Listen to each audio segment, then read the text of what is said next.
Good evening.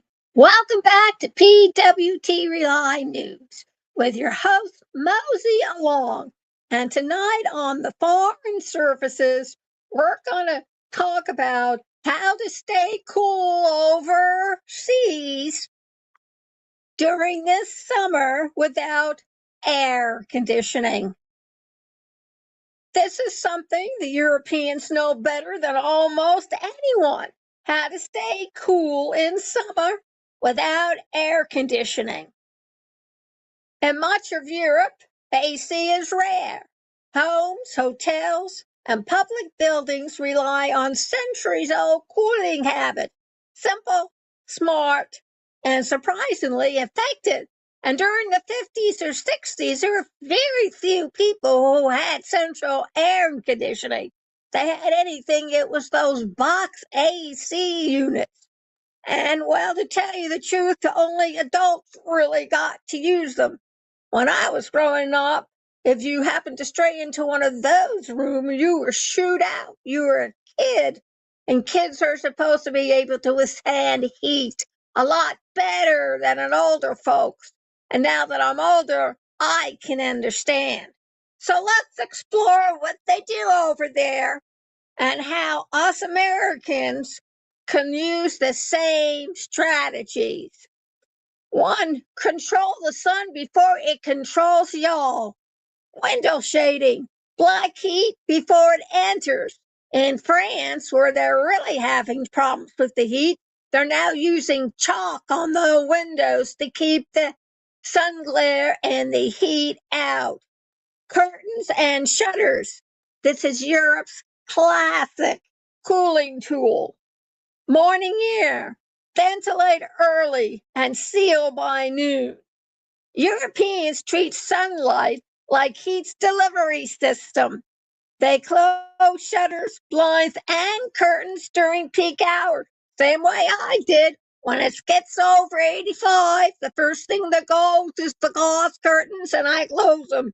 And then right after that come the other curtains, my second layer. During the winter, it keeps out the cold, and during the summer, it keeps out the heat. They only open the windows when the air is cooled, usually early morning or late evening, although you wouldn't tell around Pennsylvania anymore because it stays hot as late as 10 or 11 in the evening, and it's still 86 degrees. But when closing these all, it creates a drop in the indoor temperatures by several degrees. Two, create a cross breeze the European way. Cross ventilation, open opposite windows. Fan direction, push air out, pull air in. Night flushing, cool the home overnight. Europeans don't rely on fans to blow hot air around. They use fans to move heat out of the room, which means that they're going in the opposite direction, folks, in case you need to figure that one out. One fan faces outward to expel warm air. Another pulls cooler inward from a shaded side of the building. This creates a natural cooling cycle. Three, cool your body, not just the room. Hydration strategy. Drink steadily, not in big gulps. Pulse point cooling. Wrists, neck, elbows. Breathable fabrics, cotton, linen, and bamboo. European focus on body cooling, not just air cooling. A damp cloth on the neck a damp cloth on the neck, cool showers, and breathable fabrics make a huge difference. Loose clothing allows heat to escape instead of trapping it. 4, eat and drink like it's hot outside. High water fields, cucumbers, melons, citrus. Avoid heavy meals. Digestion raises body temperature. Herbal teas, mint, chamomile, lemon balm. In Europe, summer meals are light. Heavy meals make your body work harder and hotter. Hydrating foods help regulate temperature naturally. 5. Nighttime cooling for better sleep. Cool bedding, cotton sheets, no synthetics. Frozen bottle placed near your feet. Lower lights. Lights add heat. Europeans often cool their homes at night, not during the day. They open windows after sunset, flush out heat, and prepare the bedroom as the coolest room in the home. The Forest Service takeaway: Europeans survived heat wave without AC because they use strategy, not machinery. Shade, airflow, hydration, and timing, these are the tools that work anywhere in the world.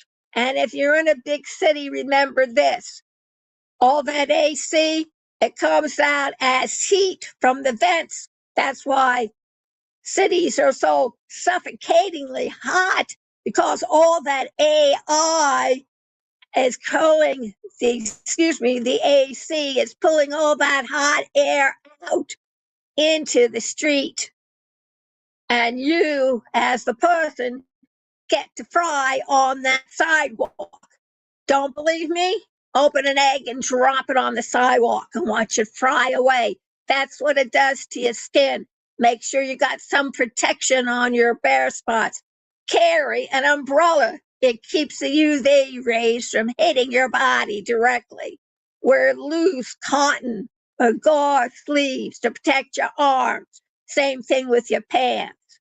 And don't please wear dungarees when it's 100 degrees outside, unless you're a cowboy and you need the protection. People have died from heat exhaustion or heat stroke. Stay awake, stay alert. Do like a lot of the Portuguese and the Spanish, and yes, the Mexicans do. They take a siesta after lunch. Why? Because that's when it's high noon with the sun, and they can sleep away the heat of the day. Pay attention if you go over there this summer.